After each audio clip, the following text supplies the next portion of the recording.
जय श्री राम। विजयदशमी के उपलक्ष्य में सभी बहन भाइयों को बधाई हो। रावण को आज के दिन भगवान राम ने मार कर लंका पर विजय प्राप्त की।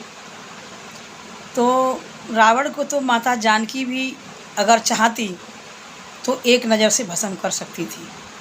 हमारे देश की नारियों देवियों ने भी उनके अंदर शक्ति थी, ऐसी बात नहीं, लेकिन माता जानकी वचनबद्ध थी इस वजह से, क्योंकि जब उनकी शादी होकर के आई थी तो जब बहू पहली बार जब रसोई बनाती है तो कुल पुरोहित ब्राह्मण मान्य आदि को सबको खिलाया जाता है।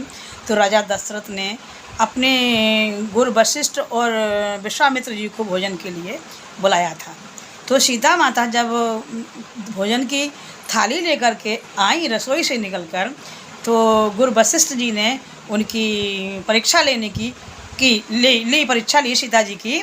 तो उन्होंने एक दिव्य दृष्टि से एक थाली में तिनका डाल दिया कि देखें बहू कितनी विद्वान है, किस विवेक से अपना काम लेती है। तो जब सीता जी के दोनों हाथों में थाली थी तो वो कुछ कर नहीं सकती थी, उठा नहीं सकती थी। तो सीता जी को उस तिनके पर इतना क्रोध आया तो सीता जी की क्रोध भरी नज़रों से तिनका थाली में जलकर राख हो गया। वो थाली विश्वामित्र जी के सामने गई और उन्होंने थाली को देखा तो कोई बात नहीं, उन्होंने भोजन भी कर लिया, सब कुछ कर लिया। राजा दशरथ ने कहा कि अब आपको दक्षिणा दूंगा मैं। तो उन्होंने मना किया और कहा कि नहीं राजन, दक्षिणा आज आपसे नहीं लूँगा, आज तो दक्षिणा मैं आपकी पुत्र वधू सीता जी से लूँगा। उनकी मांगिए गुरुवर, आप क्या लेना चाहते हैं। सीता जी को बुलाया गया और सीता जी बड़े विनम्र भाव से दोनों हाथ जोड़ करके गुरुवर के सामने खड़ी हो गई।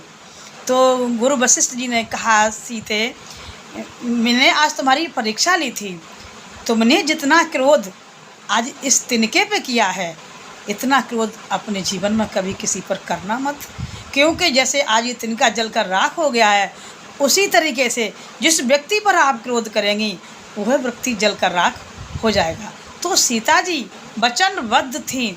अशोक वाटिका में जब सीता जी थी तो जब भी रावण सीता जी के समक्ष आता था तो सीता जी उसी तिनके को लेकर के उस तिनके की ओट में हमेशा बात करती थी रावण से। उन्होंने कभी रावण के नजरें उठाकर रावण के चेहरे पर को नहीं देखा सीता जी ने। तो एक यही कारण था कि सीता जी वचनबद्ध थी, नहीं तो सीता जी भी जलाकर सती थी, सीता जी भी जलाकर के रावण को राख कर सकती थी।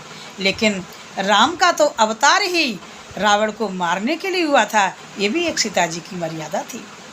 जय श्री राम। हमारा जो भी वाक्य हमने बोले हैं आपको और अच्छे लगे हों तो कमेंट करें, हमारे चैनल को सब्सक्राइब करें, लाइक करें और शेयर करें। सभी बहन भाइयों को विजयदशमी की बहुत बहुत बधाई हो और सबके घर में राम राज्य जैसा सुख हर बहन भाई को मिले। धन्यवाद सभी बहन भाइयों के लिए, बहुत बहुत धन्यवाद सबके लिए। सनातन धर्म की जय हो। जय श्री राम।